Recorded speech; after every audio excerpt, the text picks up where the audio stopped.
Okay.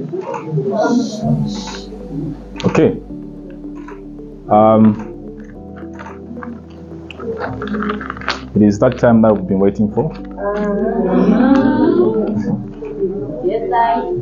Okay. With me are your future leaders, the aspiring candidates for the presidency seat of the Nipa Law Association.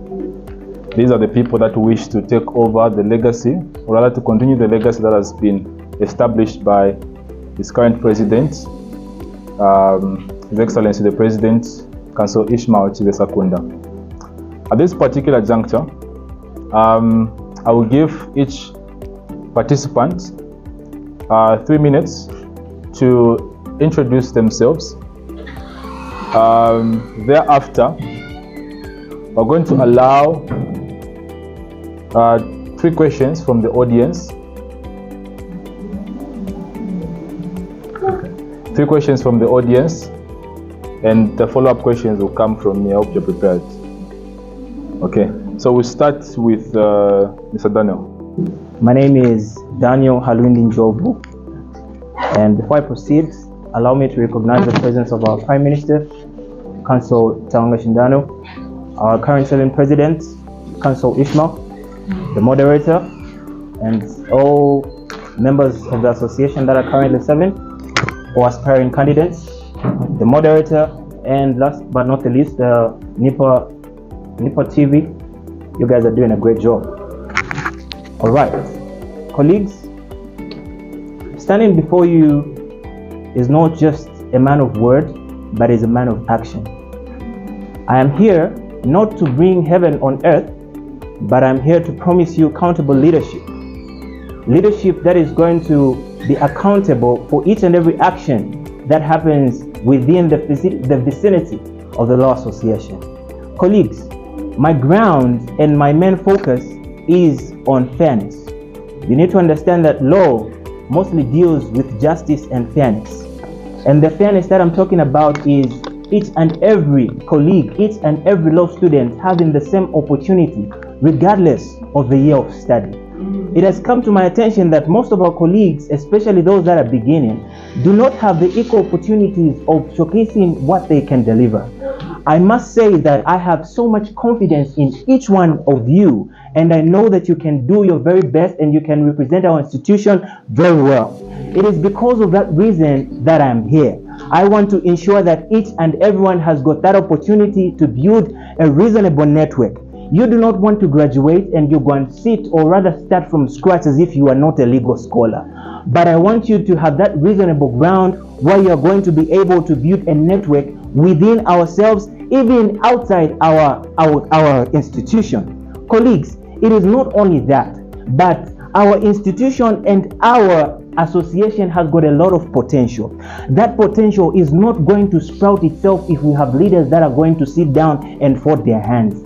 I need you to understand that me being president, it is not just about wearing suits and carrying a briefcase.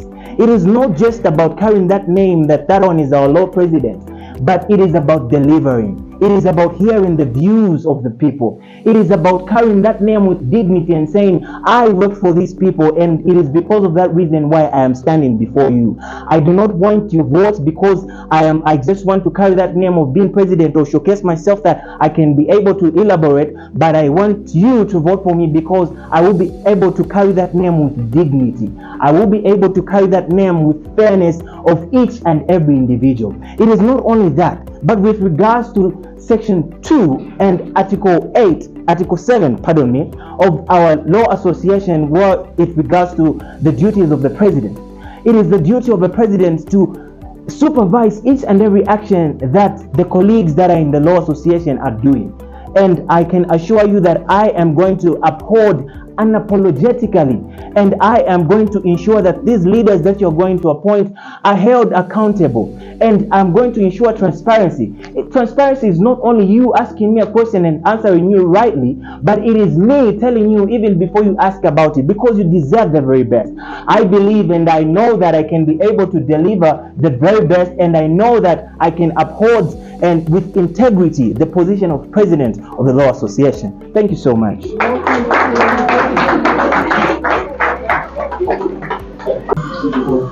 Good afternoon, colleagues. My name is Tankiso Silo, popularly known as the Learned Junkie. So, colleagues, my vision for the Nipa Law Association has 6 clear pillars. The first one is radical inclusivity. Throughout the Law Association, I've noticed that our main focus has normally been on first years. But are the first years really the only people in law school? The answer is no. My plan of inclusivity wishes to unify the entire law school and bridge the gap, meaning that all law students from first year till 4th year, whether distance, full-time or part-time, must benefit from the activities of the Law Association. All opportunities must equally be given to each year of study, each mode of study. Number 2, informed leadership.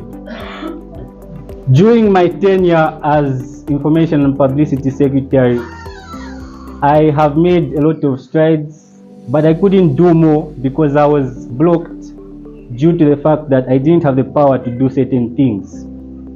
So, if allowed to be president, I will carry out these certain things that I failed to implement, such as the implementation of a new competition. Many other times we've mooted a lot, there's a lot of moot competitions that go on. But one thing we must understand is that not all of us want to be adjudicators in the courts of law. Some of you are good at writing, so we shall implement writing competitions. Some of you are good at one-word answers, so I will implement a law students quiz, where you'll be asked questions, for example, who was the first lawyer? So, bringing this into context, I wish to bring more activities to the Law Association other than moot court. Strategic connectivity is number 3 on my pledge. So what do I mean by strategic connectivity, colleagues? Many other times that opportunities have bypassed us due to the fact that we don't know about it. As your Information and Publicity Secretary, I have provided opportunities despite the little power that I had. An example is the current LAS fair, which will happen on the 31st. There was no law student in this entire school who knew about that. But through the connections that I have, I was informed about this particular program, of which all of you will be invited to that program. How will it benefit you? It will benefit you because that side, when you go, you will meet lawyers that are admitted to the bar, people that can give you internship opportunities. You will be given a chance to network. The next is legal citizenship. Colleagues, if you have learned tort law, you will know that we owe each other a duty of care. Indeed. So, if elected as president, I will institutionalize a new mechanism called the Mobile Legal Aid Initiative. How do these work? We will simply be going into communities like Misisi or Kanyama and set up a legal tent where we'll be giving free legal advice with, of course, supervision from a lecturer who's admitted to the bar, because you can't give legal advice as a student. We'll also create a program called the Know Your Law Initiative. So this program will be a program in which volunteers, anyone, whether you're from the Law Association or not in the Law Association, you can come and volunteer to go to schools and explain to them the law. Simple things like constitutional law, their rights, and whatnot. And one of the most important ones, colleagues, constitutional integrity. One thing I've come to realize about our own constitution is that it has a lot of lacunas. The first thing I would like to initiate is the establishment of a proper constitutional review commission because in our constitution that is not properly stated. So once we have fixed our own constitution, I will then spearhead a program that wishes to implement constitutional uniformity, because there are a lot of constitutions that are not in line with the Nipaso constitution, bringing about conflicts, a lot of conflicts. So as constitutional integrity entails, I wish to make sure that the Nipa Law Association spearheads all initiatives involved with the legal division. For example, I've already stated, dealing with the constitutions, we shall provide consultation to each association and provide them a proper legal constitutional framework to which they will be working.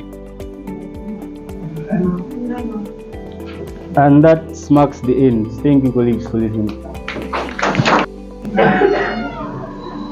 Okay, good afternoon, everyone. Okay, my name is Anthony Shemu Kamfwa, alias Anthony the Attorney. Okay, I'm making an appearance before you colleagues, contesting for the position of President of the Nipa Law Association. Well, I must first of all take cognizance of the presence of the Prime Minister there, our President, Mr. Ishmael Chiwesakunda, senior students present, also law students, and those who have made it possible to come through, even if you're not doing law. It's very much important that you've come through to support this particular movement. Well, me as your president, I must also mention that I once stood as academic secretary and lost by just a few votes. Okay. However, I must also mention to say, despite losing, my commitment, dedication to academic support, excellency has never gone down. It is after losing that me, colleagues, I went further and participated in various moot court competitions. Speaking of which, one of them, I came out victorious and currently serving as an intern at one of the top tier law firms, which is Chiwesakunda & Co. Okay. Now, if you vote for me as your president, my role is very simple and straightforward. Pursuant to the office that will be granted to me under Article 6 of the Constitution of President, I want to see to it that me, colleagues, I create and bring forth new ideas. We do appreciate and acknowledge to say academic activities are of interest to each and every law student. However, we should also acknowledge to say we've got assignments, we've got more to do, we've got various types of tests and also presentations to make. A law student is not somebody who's different from any other person.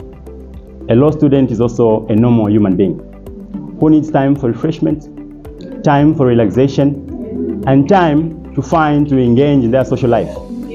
When you elect me, Anthony the Attorney, as your president, we will see to it that we bring forth activities that are going to be engaging. Speaking of hiking, speaking of hangout activities, even going for picnics.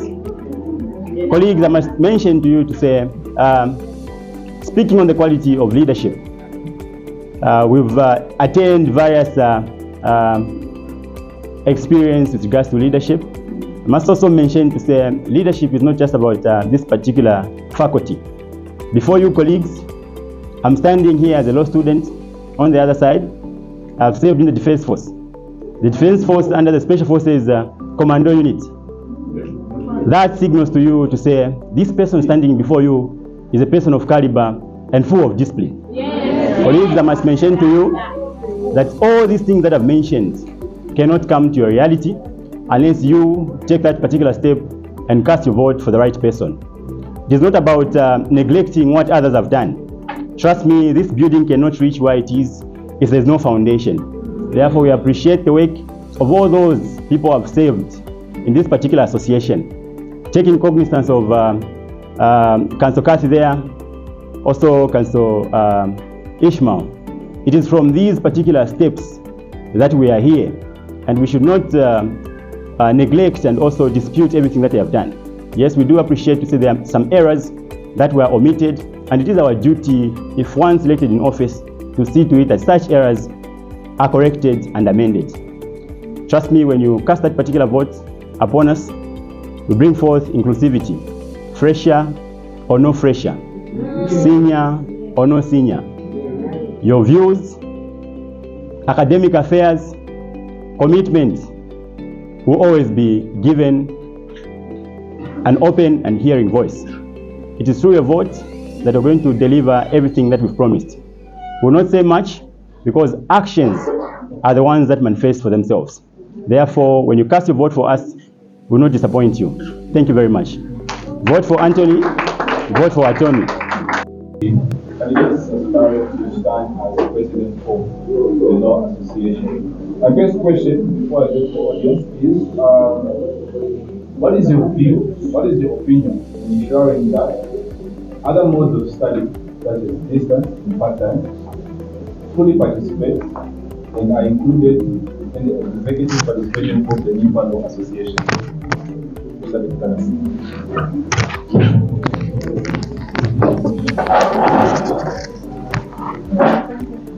Right, colleagues, one thing that you must understand is that a student is a student, regardless of their modes of study, but for so long as they are in a learning ground and they refer to themselves as parts of Nipa, then they are under.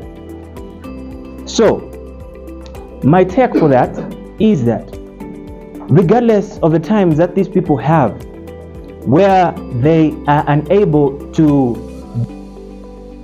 students, but there are times when these people are free. It is not every time when these people are working, and we cannot make decisions on their behalf because we do not run on the same schedule. But there are people and we have platforms where we can be able to communicate with these people, and bringing them on board will ensure that we work hand in hand with their schedules to ensure that they're included, even if they're not able to be on campus full time and all the time. But with those little times that they have when they're free, it is when we will target to ensure that we bring things that will also include them, so that they should also be able to participate. It is not all the time when they are free, and I acknowledge the fact that it is not all the time when us as full-time students are free as well. Hence, we cannot just bring anything at any time on your behalf. We have to work with you, we have to work with them. Law Association is not only for full-time students. It is not only for its executive members. It is not only for the vice president and the president, but it is for everybody. It is for you, it is for me, it is for them, it is for everyone. And because of that, we will ensure that we work with their schedules so that they are also included and they do not feel left out. Thank you.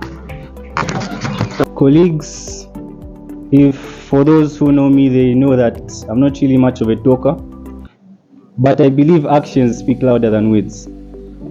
I have already, as we are currently speaking, started including the part-time students into activities. It took me a long time to look for these classes because part-time students are not easy to find. However, just last week, I ensured that 10 part-time students affiliated to the Law Association. So these are not just things I'm talking about, these are things I'm actually working on, even before I am elected, if I will be given the chance. If I am given the chance, I will ensure that this narrative continues. Going to distance students. For distance students, it's very difficult to involve them in activities. Therefore, in Article 7 of the Nipa Law Constitution, it states that the President has the jurisdiction to supervise all other executives. Supervising the IPS, I will ensure that the IPS documents all legal programs that happen in Nipa Law, so that part-timers, distance students, wherever they are able to watch it in their own time. Thank you. That's my submission. Yeah. How do we engage with those particular individuals who are studying under the fraternity, but then they are part-time and also distance students? Okay, like I mentioned earlier, a leader is not somebody who just merely speculates. I must state that the previous semester, myself been engaging with these particular people from part-time, where we've been able to respond to their queries questions regarding how to respond to particular assignments, as well as give out tuitions, okay, to these particular individuals. Speaking of part-time students, it is very much difficult to engage them in day-to-day activities, especially those activities that do happen during the day. However, if such individuals are very much more willing, we'll see to it that we engage them in such activities that are going to be of very much instance their academic life. Speaking of distance students, we do acknowledge to say distance students have got an even difficult part with regards to academic affairs, in which they only come to write exams. However, I must also mention to say, during the past holiday, as Anthony the attorney, I remained back here in school, and we engaged with these particular distance students, where we offered them tuitions, helped them with regards to these particular assignments.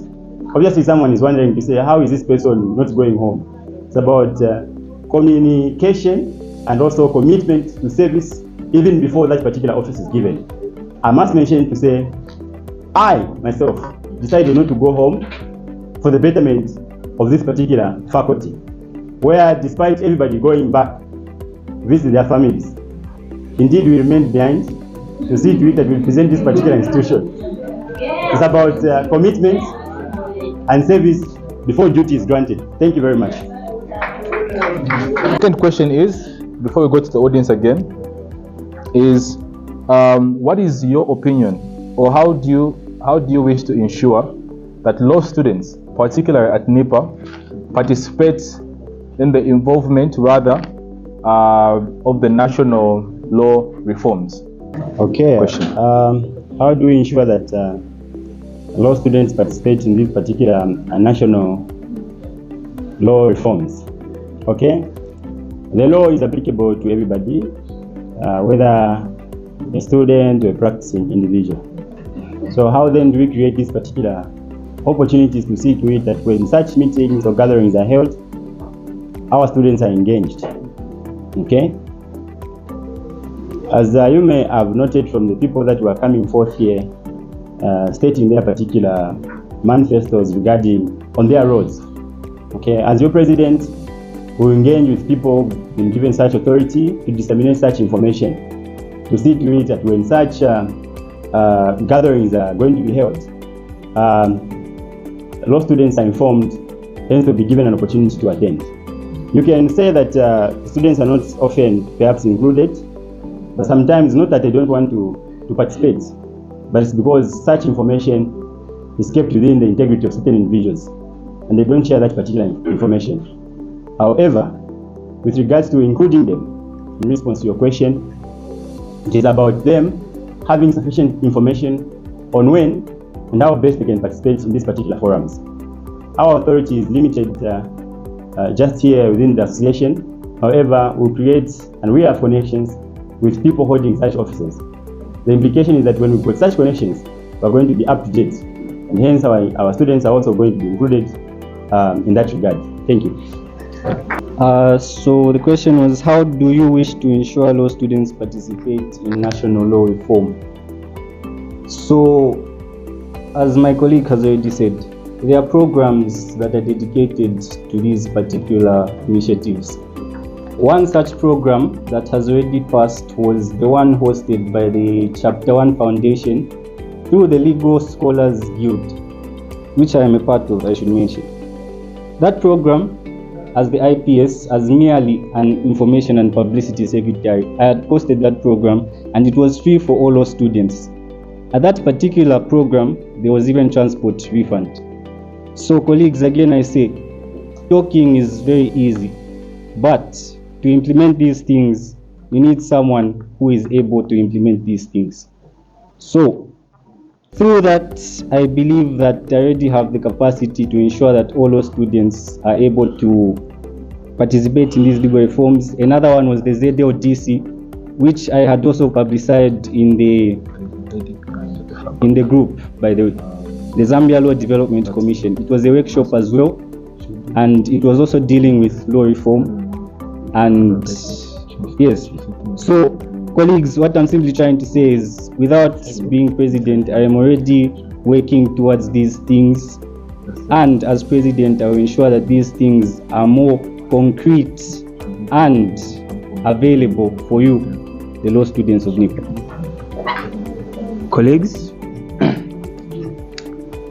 first and foremost, for lack of a better term, I would like to say, for these law reforms, if they are happening, meaning that you don't just walk in, you don't just walk around and find yourself at a law reform. Now, the legal fraternity here at Nipa is one that is known for its integrity and decorum. And as lawyers, we almost have it all by maintaining this decorum all the time. Now, colleagues, when these law reforms are there, we have different sources of information that disseminate this information. Now, ensuring that all our candidates, or rather our students, our legal scholars participate, it is the mode of disseminating that information that is going to determine how the students are going to participate. It is because of that reason why I was saying, if this information comes to our institution, and let's take for instance me as your president, I only disseminate it to my candidates right here and it ends there, it means that none of you colleagues are going to participate. But if we're going to work hand in hand with the publicity secretary, if we're going to work hand in hand using these modes of disseminating information with regards to each and everybody, not forgetting the first years, not forgetting the part-time students, not forgetting the distance students, but the modes of disseminating this information is what is going to determine that. Because whether you like it or not, the chances are going to come. And when those chances come, and we have seen that they do come, sometimes we only hear about them when they have already passed. Tell me, who doesn't want to be refunded transport even if you've walked? We all want to do that. Not so. But then at the end of the day, if you don't hear about it, you're not going to find yourself there, because you're not going to expect yourself to start working aimlessly and find yourself at a law reform. You need proper dissemination of information for you to find yourselves there. So my take for this is that working hand in hand with the people that are in charge of disseminating this information is going to work out for each and everybody of us. Thank you so much. So I'll start again. Looking at the fail rate in law courses, I don't know if it has come to your attention. The fail rate is very much high in students that are sharing law courses with you. So my question is, what are you doing about this as law students to make sure that even those that are not doing law but they are sharing law courses with you also improve in the courses they are sharing with you? Thank you. Thank you so much, Comrade Eli. I must make mention that Comrade Eli is doing a very good job today. Now, sharing a course with other divisions, we do not neglect them at all. If we do not look at them as colleagues, we look at them as potential clients. Now,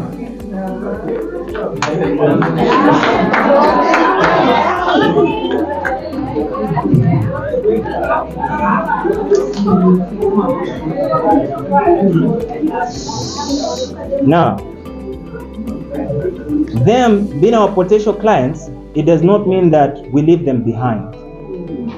I must make mention that currently we are sharing a course with other divisions, of which is labor law, and I, for one, my colleagues can testify that I'm working hand in hand not only with my classmates but with them, because I understand that law is not something that a mere person can just understand. And me being in a position where I understand how the law works, I understand. Let me just give an example of references. The legal studies division does not write references the same way as these other divisions, and that is mostly a challenge. And I am ensuring, even before I become the president, I'm ensuring that we cater for them, bringing them on board. You know, sometimes you do not just offer help to somebody that does not need help. One must open up and say I need help for one to come in. Because if I'm going to walk to you and offer my help aimlessly, where you do not need help, you say, you understand what I mean? Now, if these people need help, they need to open up. It is the same. A lawyer does not go door to door to go and look for clients to say, no, we do not do that. But when these people are having challenges, they come and we help them. We do not leave them behind. They are our colleagues, they are our brothers and sisters. At the end of the day, all we want to do is to graduate, to see everybody prospering regardless of their division. So we're not leaving them behind. I hope that answers your question. On the high fail rate, so it has been duly noted. As law students, we have a lot of shared courses with other programs, be it administrative law, business law, labor law. How do we reduce the fail rate for the colleagues that may not understand the law? As for me, colleagues, I am known as a tutor for free. I have tutored people who come to me and ask for my help for free when they just ask. I have also gone further to telling the lecturers to be lenient with these people, saying it will be hard for them to use a scholar, so let them use the referencing style that they use when writing assignments. So that is what I have been doing, and yes, that's the way we can reduce the fail rates, giving them knowledge and telling the lecturers to be more lenient with them. Okay, thank you very much. Just riding on what my colleagues have said. Well, indeed we appreciate the fact that we share courses with our colleagues. Now the truth of the matter is that, okay, us law students are very much segregated. That's the truth, and we should not run away from it.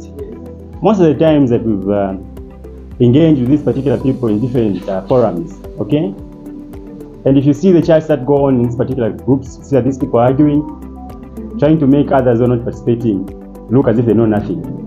But at the end of the day, we all want to have an employment, okay? We all want to have people going to come to us. So what we are doing about helping others who are non-law students with regards to passing and hence reducing the fail rates, okay? I personally have engaged with different people that have helped with regards to these particular courses. Speaking of Council Shekaina, the losing candidate in the union elections, and many others, right? Okay, so the notion starts from us. That's the first thing. Not Council Shekaina there. Okay, so the notion starts from us. It's not about the leader engaging those people, but about us law students. Okay, it's about what you yourself is doing about it. Because at the end of the day, can be offering tuitions, creating engaging activities, but the law faculty or the law populace itself is doing the contrary. So what can we do about it? The question is going to each and every one of us. And my response to that question is that we'll try by all means to change the narrative in order to engage with these particular students who are doing other courses, helping them. Because at the end of the day, we're going to have qualitative research. At the end of the day, we're going to have financial accounting, which they are doing better than us. So it's about unity and these different types of association coming together, because the only thing that we want to achieve, the common goal, and it's either attaining that particular diploma or attaining that particular law degree. Thank you very much. Yeah, thank you for this opportunity. So there's this thing that, okay, a lot of first years can testify to this, the disrespect we receive as first years. You understand? We came in here, we were told what are the first years doing here. So our votes don't matter. Yes. We should not vote. So as president, what do you think the solution is here? Thank you very much for that wonderful. Okay, thank you very much for that wonderful question, Council. We talked about inclusivity, engaging everybody, despite the particular year of study that they're in. Okay, these are common trends where usually when you come in as first year, you are disregarded to say you know nothing about the law, right? Okay, and most of us since we passed through that particular phrase, we've gone through it. Okay, so they are saying it's a phase. However, my response to the question, Council, as you've asked, is that we as law students are one. Okay, at the end of the day, it's not about who finishes first or who came early in school. It's about who gets admitted to the bar first or earlier. Okay, so this notion of neglecting our own students who are coming instead of embracing them and also advising them on particular matters, let us not do that. What we're going to do about it, or perhaps what we're doing about it, is that I'll give an example of myself. When I came here as a law student in 2023, I really knew nothing about the law. Then I must appreciate Councillor Shekaina there. She was very much helpful. And I think I've mentioned her name to a lot of people that have gone through my hands, okay, in terms of tutoring and as well as assisting with regards to research and everything. That when I came here, I was helped by this particular person. And I've kept on going forward with that particular trend of assisting my juniors, never neglecting them, helping them. Sometimes to those who can testify, I even responded 2 or 01, as long as you've involved me in the right order, okay? So with me as your president, that level of discrimination, disrespect, as you've mentioned, count it done. Thank you. All right, colleagues. As lawyers, respect is something that we cannot do without. It is something that sets the rules. It is something that differentiates us lawyers from other non-lawyers. And it is something that we cannot give our back to. It is always going to be spearheaded. Now, as an aspiring candidate, and I tell you to say what I'm doing about it is this and that, I'm going to lie to you, and I'm not a liar. But if that disrespect was to occur in front of me, I would definitely not condone that, because since the very beginning, I have always carried myself with respect, and I have always referred to my junior counsels and my senior counsels with the utmost respect. There are times when I even refer to my junior counsels as senior counsel, not out of mockery, but out of the utmost respect. Now, colleagues, I want to tell you something.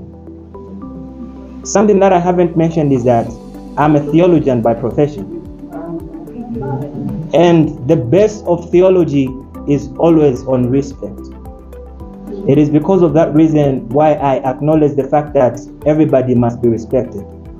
Because at the end of the day, you don't know who is going to assist you. Now, colleagues, with all that being said, I want to tell you that respect starts with you.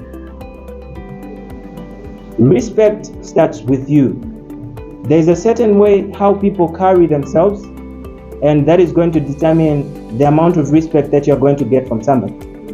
If you approach somebody very respectfully and they disrespect you in return, then that person, if we refer to them as sin, then it would not be the most useful word that we would use. So with that being said, even before doing anything about it, I want to tell you, colleagues, that we need to uphold respect. It is something that is going to set us apart from these other divisions. As lawyers, we are known to be people of most high caliber, and we're not going to do away with that. It needs to start when we're amongst ourselves, regardless of the year of study. We're colleagues. There are people that are very old, but they're in first year, but that does not mean that you need to disrespect them just because you learned something before they learned it. At the end of the day, we've all been first years before, and we all want to reach a certain point where we complete our education. But that should not be a reason for one to disrespect somebody just because they are ahead of them. It shouldn't be a ground, or rather a door, for one to start disrespecting somebody just because you have learned more books compared to them. At the end of the day, we are one people, and we need to uphold that respect. Thank you so much. So on the issue of respect,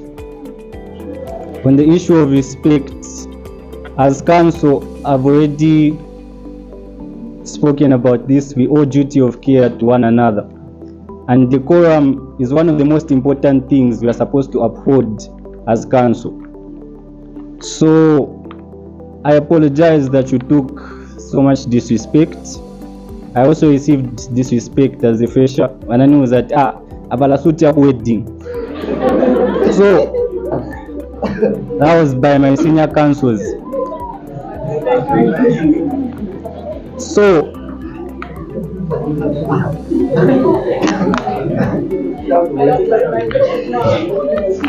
colleagues, I'm not going to say it's in order for you to be disrespected, but seniors normally feel they are more learned than you, hence the disrespect. And I can't change the view of seniors.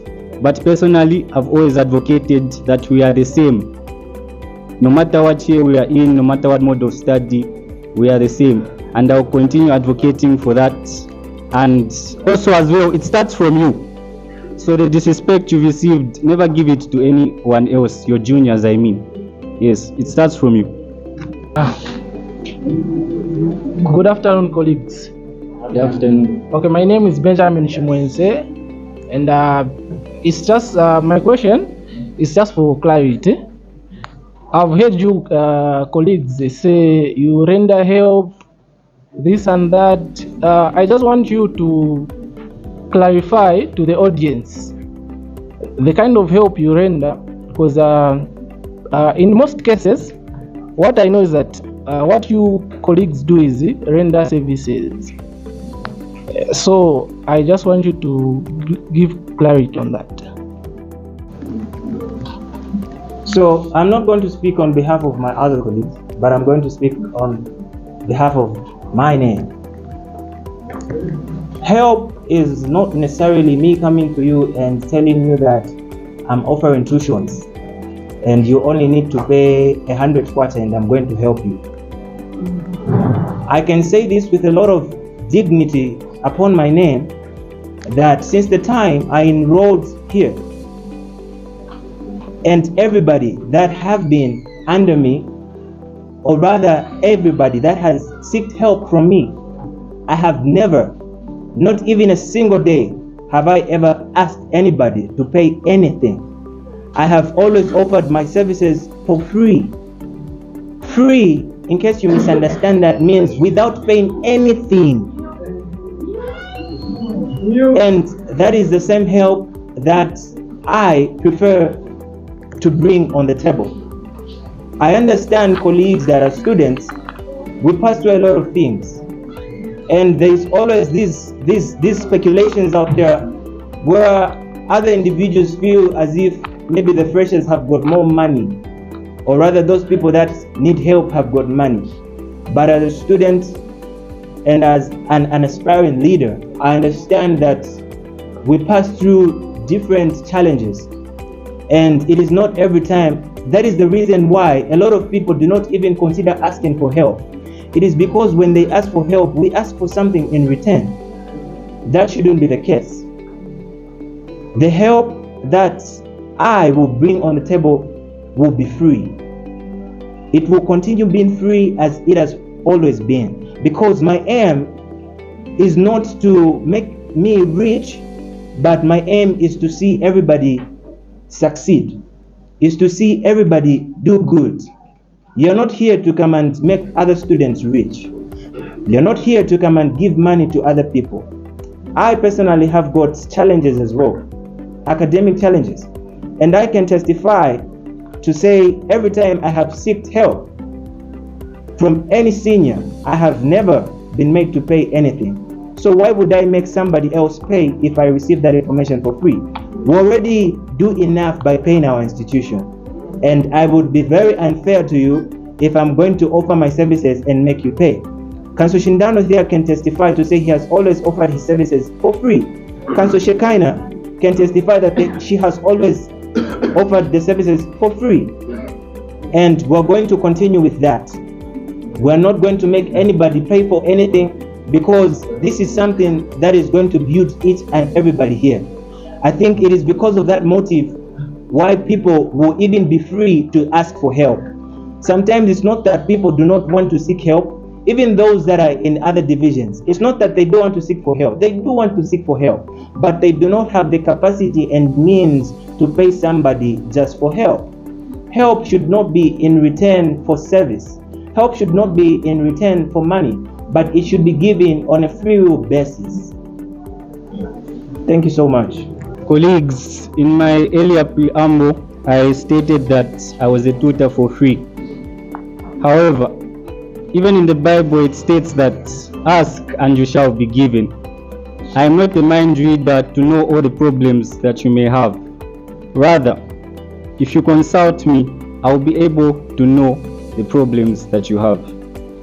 I have been tutoring students for free since I came here. Imagine, in your own class you're tutoring people. Yeah. So, colleagues, this is something that I believe should be, again I'll go back to duty of care. It's a duty of care. Why do you want someone to pay for knowledge? Knowledge that you were given through school fees. Let everybody have this knowledge, and I believe that knowledge should be given and passed down from one council to another. When I came here I was blank, but thanks to Council Shekaina, Council Taonga, who helped me throughout law school, I was able to manage. So it is now what I'm doing in return. By the way, last semester there were some part-time students. They were completely blank in everything, and this was 1 week before the exam. I taught these part-time students and they all cleared. Imagine. So, colleagues, my personal mandate is I'm just here to save, with or without a position. I've always done it, I will always do it. Thank you. Thank you very much, Councillor Benjamin, for the wonderful question. A very wonderful question indeed. Well, I must mention to you colleagues to say we should not decorate things. Okay? The first key element that you should understand is that the very fact that we are here in school is because we want to make some money. After we get our degree and proceed. Okay?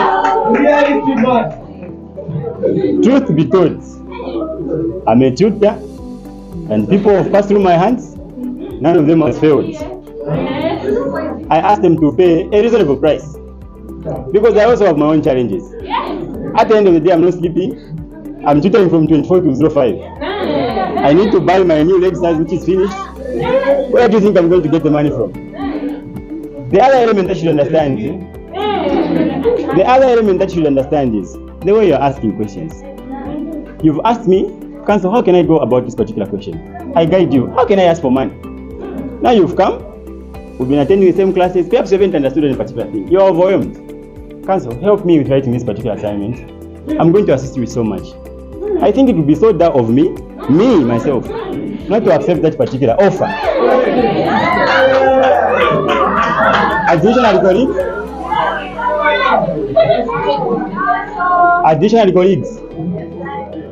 Additionally, you should understand to say we're not just lawyers, okay? Lawyers need to be innovative. You don't have a talent of dancing, you don't have a vehicle for driving Yango, you don't have anybody to pay for you. Use what God has given you to get that which you want. So there's no harm in somebody tutoring other than somebody going forth and stealing. Okay? Personally, to answer your question, the services that I render depends on the question which you ask. Which is an assignment, my colleague. I'm going to request for something. Right now I'm an intern. Okay? Sometimes I knock over 20. I think my students can attest. Okay? I don't have the time for myself. Okay? When I reach, I go for class up to 22. After that, people will be in my inbox. I'll be there writing assignments for people. Honestly, cancel. You think I'm going to do that for free? It's about a reasonable fee. You can't charge someone for an assignment 500 kwacha. And as well, it depends with the person you're dealing with. Imagine if the daughter of the president has come to you, then you tell them say 200 kwacha. And you don't know what you want. Me, the services I offer to answer your question, they are not free. But if you're asking for advice, I render it for Mahara. Thank you very much.